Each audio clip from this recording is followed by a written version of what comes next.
تو خواجہ عثمان ہارونی رضی اللہ عنہ کا آپ کو معلوم ہوا. اب ان کی بارگاہ میں حاضر ہوئے. پہلی ملاقات پہلی ہے. اور خواجہ صاحب نے ان کو نہیں دیکھا, انہوں نے خواجہ صاحب کو نہیں دیکھا. انہوں نے دیکھتے ہی کہا کہ بیٹا جلدی آ جاؤ, وقت بہت تھوڑا رہ گیا ہے اور میں تمہارا انتظار کر رہا تھا.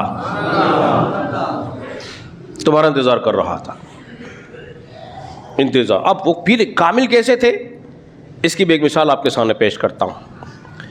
خواجہ صاحب فرماتے ہیں کہ وہ اتنے کامل تھے کہ ایک مرتبہ ہمیں دریا دجلہ کے قریب جب ہم جانا ہوا ہمارا, تو ہمیں اس دریا کے پاس کشتی نہ ملی, اور جانا تو اس پار پل تو تھے ہی نہیں اس زمانے میں, ہمیں ایک کنارے سے دوسرے کنارے کی طرف جانا تھا اور کشتی موجود نہ تھی. کچھ انتظار کیا, وقت گزر گیا, کوئی نہ آیا. تو آپ کے پیر و مرشد نے فرمایا اچھا بیٹا ایسا کرو میرے قریب آ جاؤ. فرماتے میں قریب ہوا, فرمایا میرے پیروں پہ پیر رکھو اور ہاتھوں میں ہاتھ دے دو اور آنکھیں بند کر لو. فرماتے بس میں نے پیروں پہ پیر رکھا, ہاتھوں میں ہاتھ دیے, کہا آنکھیں بند کر لو.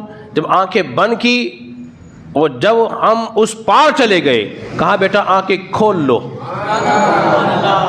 پہلے کہا آنکھیں بند کرو, آنکھیں بند کی چند تھوڑی دیر کے لیے, کہا بیٹا اب آنکھیں کھول دو. فرماتے میں آنکھیں کھولی, میں نے کیا دیکھتا ہوں کہ دریا کے اس پار موجود ہوں. ایسے کامل تھے. آپ کے ایک مرید تھے جن کا نام فخر الدین تھا. آپ صحت کے لیے سیر و تفریح کے لیے کہیں نکلے, کسی علاقے سے دوسرے علاقے کے لیے, تو وہاں آپ کو کھانے کی ضرورت پڑی کہ کچھ پکا لیا جائے. اب کھانا پکانے کے لیے آپ جانتے جب تک آگ جلے گی نہیں کھانا پکے گا نہیں.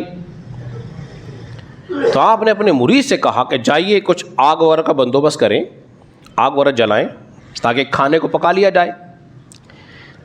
جب مرید اس انتظام میں لگا نا, کیا دیکھا کہ اس علاقے کے قریب ہی ایک آتش کدہ جل رہا ہے جہاں آگ کی پوجا کرنے والے موجود ہیں. انہوں نے کہا کہ کچھ آگ ہمیں دے دیجئے, کچھ آگ ہمیں دے دیں تاکہ ہم اس آگ کی مدد سے اپنی بھی آگ جلا لیں. انہوں نے کہا ہم اس آگ کو دے نہیں سکتے, ہم تو اس کی عبادت کرتے ہیں,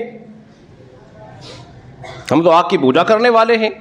انہوں نے یہ مسئلہ خواجہ عثمان ہارونی کی بارگاہ میں پیش کیا اور خواجہ صاحب تشریف لے گئے. عثمان ہارونی, آپ نے فرمایا ہم نے آگ مانگی تھی. انہوں نے کہا جی ہم دے نہیں سکتے, ہمارے خدا ہیں. بولے خدا سے اتنا پیار ہے؟ بولے جی بڑا پیار ہے, دے نہیں سکتے, کسی کو بھجانے بھی نہیں دے سکتے.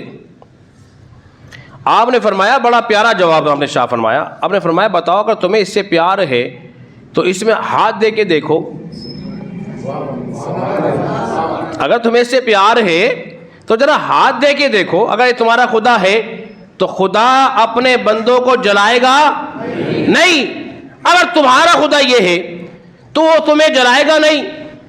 اس نے کہا آگ تو جلا دیتی ہے اگرچہ ہمیں اس سے پیار ہے. آپ نے فرمایا جو ہمارا خدا ہے جس سے ہم پیار کرتے ہیں, اگر ہم آگ میں چلے جائیں تو ہمارا رب ہمیں جلاتا نہیں ہے. اس کی گود میں بچہ تھا. آپ نے فرمایا لیا اور بسم اللہ یا نو یا نارو کونی بردم و سلامن علی ابراہیم کہہ کے چل دیے, آگ میں چلے گئے. بچہ ساتھ اس کا. تھوڑی دیر کے بعد واپسی تشریف لائے, کیا دیکھا کہ صحیح سالم, ایک چمک. بچہ بھی بڑا خوش, وہ حیرت زدہ ہو گیا یہ کیا منظر دیکھ رہا ہوں. ہم آگ میں ہاتھ ڈالے آگ جلا دیتی ہے, یہ بابا جی گئے آگ میں جلے نہیں, کیا وجہ ہے؟ بیٹے سے پوچھا بیٹا تو نے کیا دیکھا؟ اس نے کہا ابا جان میں نے تو ایک سبزہ دار باغ کو دیکھا تھا, باغ کی سیر کر رہا ہوں. یہ منظر دیکھ کر وہ جو آتش کدہ والے تھے وہ سب کے سب مسلمان ہو گئے. تو خواجہ صاحب کے پیر و مرشد اتنے کامل تھے. تو جن کے پیر اتنے کامل ہوتے ہیں نا، پھر ان کے مرید بھی بہت کامل ہوتے ہیں۔ اب ایک